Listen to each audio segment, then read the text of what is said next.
Hey there, and welcome back to the channel. I'm super excited to watch these clips with you that I found all over the internet today. Reminder, this is for entertainment purposes only. And if you haven't already subscribed and perhaps liked some of these videos, if you're enjoying them, please go ahead and do so. Other than that, let's get going. Oh, thank you. And I just want to say how much I appreciate Puff Daddy for doing the kinds of work that he's doing, because he doesn't have to do this. But this is part of what is important about giving back. We applaud you, and I want to apologize for not sweating, but I do this so much. I'm so cool. I just want y'all to see everybody I'm interviewing is sweating. I'm not even touching my brow. I'm so cool, and I want to apologize. I ain't trying to make you look bad or nothing like that, but I'm just so cool. We T-shirt. I tell you, if he was wearing one of those fancy designer clothes he's designing, he'd be sweating just like me. I mean, I obviously see the implication that we're trying to go for here, but I think more than anything, it just shows that Diddy has always been a little manic. He's very odd in interviews. I never realized that growing up, but he definitely seems a little off. What do you think?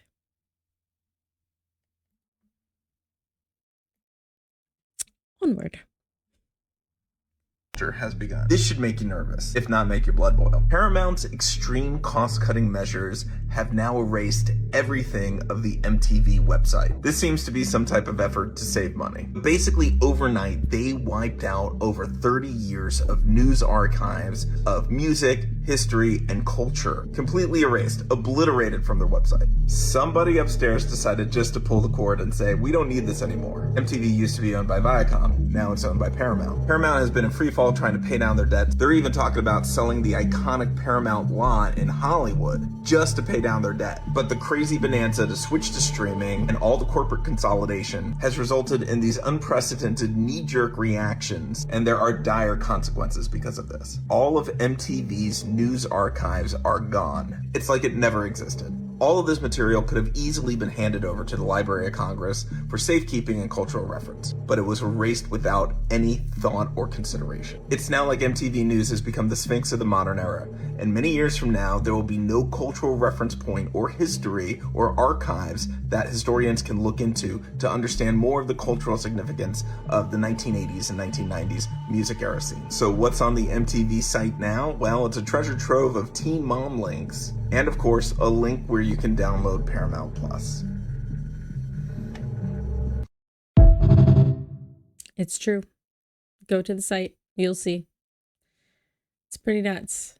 It's pretty nuts to just... There's no way. I don't believe it. I'm not going to believe that they just wiped it. Somebody's got to have a hard drive somewhere. You just don't do that.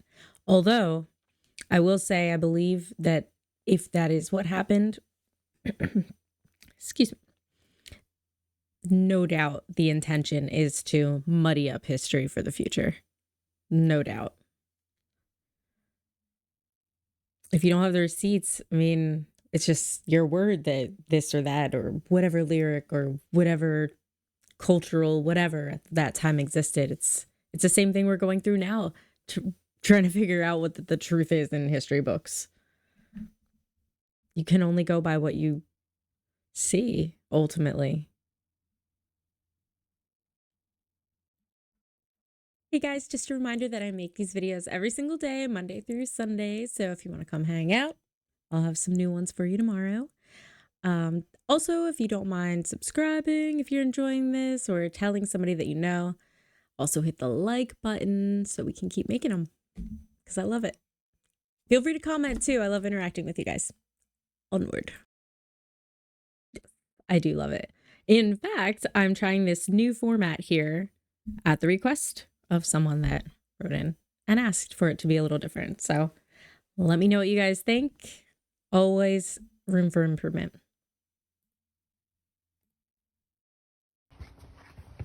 You think this is a regular vintage phone? Come on over here. You see this?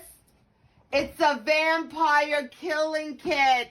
Please go a little further there, thank you. How cool is that? You know we're a little nuts here. And hold on to your hat. We have a lot more coming. We just got a shipment from Transylvania, and holy crap, the shit we got in is unbelievable. Hold tight. Tomorrow's another one. Oh, this is so good. All right. I wanted to include this partly because very cool that this exists and that you can get it somewhere. Vintage, you know, it's a really good spot for such a thing. If you have that need, according to TikTok, we should all have that need because they're out there. But also because this lady was just so funny. So funny. She reminded me of the Nanny, Fran Drescher from back in the day. I just love how enthusiastic she was about this. They're called taikon fish. Too far. Hold on. There we go. This might look like a fun clip with this beautiful young lady going down in the water with all these fish, look quite majestic. But what you don't realize is that she is in grave danger. I'm an Eagle Scout. My cousin works at PetSmart in the fish section. And I'm a biologist, marine biologist, if you might say. And so I'm getting to the point here, so stay with me. But the reason why she's in grave danger is these fish that are swimming around her are they're cousins to the freshwater piranha. They're saltwater piranhas. They're called taikon fish. And she got so lucky because if just one of them would have taken a bite out of her, or if she had a scab that peeled off or anything and they sensed it and they took a bite, they would have swarmed her like a pack of bees and eaten all of her flesh off until she was just bone. And so she doesn't realize this, and that's why you need to be careful when you're out in nature and be more responsible. Few things. One, yes, you do need to be more responsible when you're out in nature. Absolutely. Be respectful, be compassionate, but be safe. Don't start reaching in places you shouldn't and picking up adorable little babies you shouldn't. Don't do it. Just don't. But the other thing is, I kind of got the impression that there was a person, not like a stick in the water, doing the actual camera on her. So she's in the water, but that person is obviously in the water. Unless I'm wrong and it's just like a stick in the water.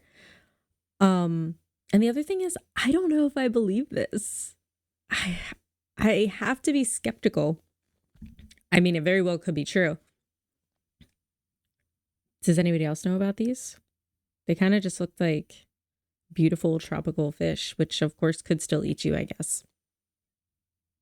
The other thing is, I like how the last qualification he said was that he's a marine biologist. Like Boy Scout and cousin that works at PetSmart topped that on the resume. Oh. The world is wild. Nature's amazing. Schools now teach a different alphabet song than the one we learned. Yes. What? It's like going viral. What? A, B, C, D, E, F, G, H, I, J, K, L, M, N, O, P, Q, R, S, T, U, V, W, X, Fuck Y. off. Now I never will forget how to say the alphabet. No. Why? My kids are either learning our way or I won't help them. Get ready, because the toy we bought them the other day, I think it was a little Stanley Cup Fisher Price one. Sings this? If you press ABC, it does this. No. What? Why? Take the batteries out. It doesn't make sense. Why did they try to fix something that wasn't broken? What are parents supposed to do? I don't like it. I guess I should say, what do you think? But I'm telling you, I don't like it. I do care what you think, but I believe this is because of the LMNOP. I think that a lot of people are having, for some reason, trouble with that now. And no judgment for that, but I think that we've, as a society and educational system, have kind of just like caved. And we stopped expecting people to be able to do certain things, or I don't know. We just kind of were like, oh, you struggle with that. Let's just make it dumber. I don't know. I don't like it. I don't like it. I hate to be negative, but what do you think? Do you like the new alphabet song? Anybody who has kids, have you had them come home and sing this to you? And did it make you feel like you wanted to set them straight, or like, that's good, cool, at least you know it, right? Let me know from a parent's perspective what you think. And everybody else for that matter. This is important. This is really important. This documentary was. It's called Six Schizophrenic Brothers, and it's about the Galvin family, which is a family with 12 children where 6 of the 12 kids were diagnosed with schizophrenia. Also, I cover a lot of dark stuff on this page and have lots of documentary recs, so you should follow along. Life in the Galvin household was absolute chaos. One by one, half of the siblings started exhibiting really scary symptoms of schizophrenia, like delusions and extreme violence. Like, one of them thought they were Paul McCartney and the other one thought they were Jesus. It started with Don, the oldest sibling, who started experiencing these symptoms when he was in his 20s, but after Don, it was like dominoes falling, and each kid started being diagnosed younger and younger. I think they said Peter was like 14 when he started having symptoms. And as this is happening, it's like the 60s and 70s and 80s when we still don't really know anything about schizophrenia. So doctors for the longest time thought it was the mother that was triggering this in all of her sons. But now we know that most likely these boys all had a gene for schizophrenia that was triggered by stress. And one of the most devastating things they say in this documentary is that the oldest 3 sons used to go on these trips with this one priest in town. And now with everything we know about the church and the scandals, it's suggested that the boys were abused, and that was the thing that triggered the gene inside of them. Anyways, there's so much more to it. They even have some of the schizophrenic brothers talk, and mostly the documentary centers on the youngest sister who is still taking care of everyone today. So I definitely recommend watching it. Wow. What are those odds? That's a lot of kids. That is a lot of kids. Has anyone else heard of this or watched this documentary? Is it worth watching, in your opinion?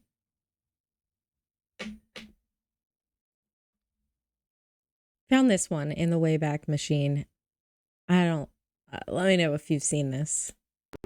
This video is about a half-hour-long video that supposedly was sourced from a VHS tape that was found in the late 1980s or maybe even early 1990s. It was dubbed and redubbed for circulation and sale among bootleg collectors, often under the table at horror conventions or through mail-order tape trading communities. As you might find around the jaw, it might be left there. Okay, so when you bring out the jaw, so I'll show you later. I'm in the real confidence of it. Sometimes the tape was even sold in a video compilation. That's nuts. Have you guys seen this? The kid just seems so genuinely, maniacally excited to talk about it. But what is he actually talking about? This is the only bit of this I've ever seen. Does it get, is this about hurting people or some sort of death fascination? I'm not sure, but even look at that. Look at his face. Where is this kid now? Where is this kid now? What did he end up doing for a career? He could own a pretzel factory. You don't know. They're out there. All right. I think it's time to get to the good news. This one is for all of you who know. Look at me. Hold on. Sorry. We're going to fix this. And then we're going to resume. Hold on. That was way too big there. There we go. For any of you who are familiar with the great Mr. Rogers.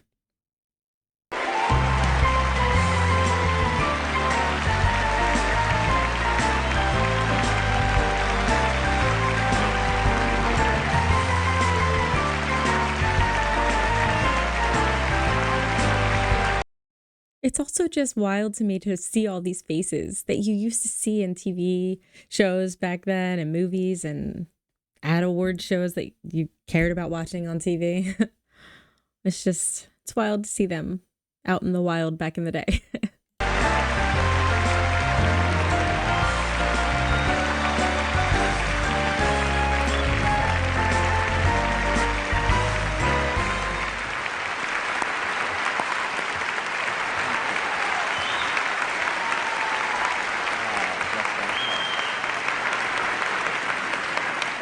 For giving generation upon generation of children confidence in themselves, for being their friend, for telling them again and again and again that they are special and that they have worth, It is my honor, on behalf of everyone here and on behalf of the millions of children whose mornings you have brightened with your kindness, to present you with this Lifetime Achievement Award.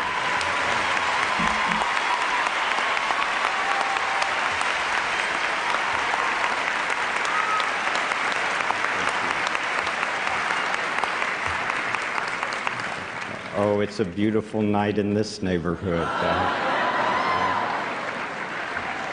So many people have helped me to come to this night. Some of you are here, some are far away, some are even in heaven. All of us have special ones who have loved us into being. Would you just take, along with me, 10 seconds to think of the people who have helped you become who you are? Those who have cared about you and wanted what was best for you in life. 10 seconds of silence. I'll watch the time.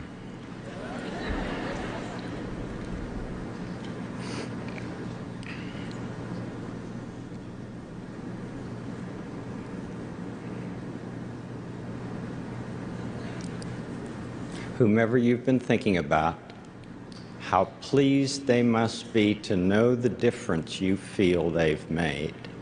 You know, they're the kind of people television does well to offer our world. Special thanks to my family and friends, and to my co-workers in public broadcasting, family communications, and this academy for encouraging me, allowing me all these years to be your neighbor. May God be with you. Thank you very much. That's amazing. I hope you all took those 10 seconds to think gratitude thoughts and about those who helped you come to be, as he said. I also think it's important to let those people know. I think cosmically we can sometimes feel when people are talking or thinking about us. But I think it's also important to tell people that you love them and that they're important to you. So you guys are important to me. And so I hope you have a lovely day. I'm going to go ahead and end it right there. Let me know what you think. Any thoughts on any of these things, or if there's any topic you want me to touch on, except for the Tyson fight, because I don't want to talk about it. But that's okay. We're ending this positively. I hope you have a beautiful night. And I just want to say thank you to all of my supporters, all of my friends, all of my family, and the people closest to me who are always so supportive and loving. So you guys are the best. Good night, Grandma. I love you.